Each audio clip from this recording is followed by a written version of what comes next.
5 വർഷത്തിനു ശേഷം നാട്ടിലേക്ക് മടങ്ങാൻ വേണ്ടി എല്ലാം തയ്യാറാക്കി രാത്രി ഉറങ്ങാൻ കിടന്നു. റിയാദ് എക്സിറ്റ് 13 ഹൗസ് ഡ്രൈവറായി ജോലി ചെയ്തിരുന്ന തിരൂർ കല്ലിങ്ങൽ സ്വദേശി മുഹമ്മദ് റഫീഖാണ് നാട്ടിലേക്ക് വരാനുള്ള എല്ലാ തയ്യാറെടുപ്പും പൂർത്തിയാക്കിയത്. ചൊവ്വാഴ്ച രാത്രി 11:55 റിയാദിൽ നിന്നും കോഴിക്കോടിനുള്ള എയർ ഇന്ത്യ എക്സ്പ്രസ് വിമാനത്തിലാണ് റഫീഖ് ടിക്കറ്റ് ബുക്ക് ചെയ്തത്.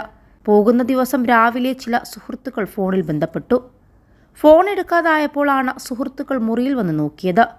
അപ്പോഴാണ് താമസ സ്ഥലത്ത് മരണമടഞ്ഞ നിലയിൽ റഫീഖ് കിടക്കുന്നത് കണ്ടത്. ഹൃദയാഘാതമാണ് മരണകാരണമെന്നാണ് റിപ്പോർട്ട്. നാട്ടിലേക്ക് കൊണ്ടുപോകാനുള്ള സാധനങ്ങളെല്ലാം പെട്ടിയിലാക്കി ലഗേജിൻ്റെ ഭാരവും തൂക്കി എല്ലാം കൃത്യമായി ഉറപ്പിച്ചാണ് കൂട്ടുകാർ സ്വന്തം മുറികളിലേക്ക് കിടക്കാൻ പോയത്. അതുവരെ റഫീഖ് വളരെ സന്തോഷത്തിലായിരുന്നുവെന്ന് സുഹൃത്തുക്കൾ പറയുന്നു. വീട് പണി അടുത്തിടെയാണ് കഴിഞ്ഞത്. 5 വർഷത്തിന് ശേഷമാണ് നാട്ടിലേക്ക് പോകുന്നത്.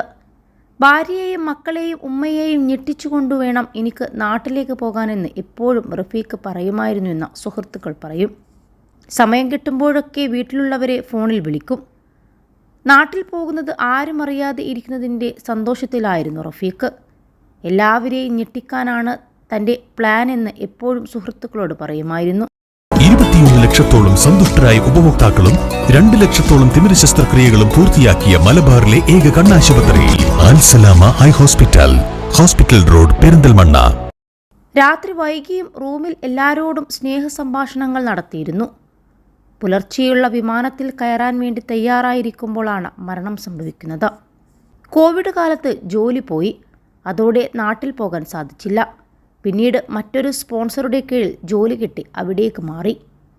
പുതിയ ജോലിക്ക് കയറിയതോടെ 2 വർഷം കഴിഞ്ഞ് നാട്ടിലേക്ക് പോകാൻ സാധിക്കുകയുള്ളൂ.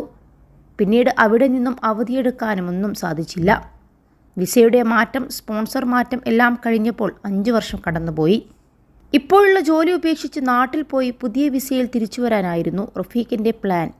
അതിനുവേണ്ടിയുള്ള എല്ലാ ഒരുക്കങ്ങളും തയ്യാറെടുപ്പുകളും അദ്ദേഹം പൂർത്തിയാക്കിയിരുന്നു.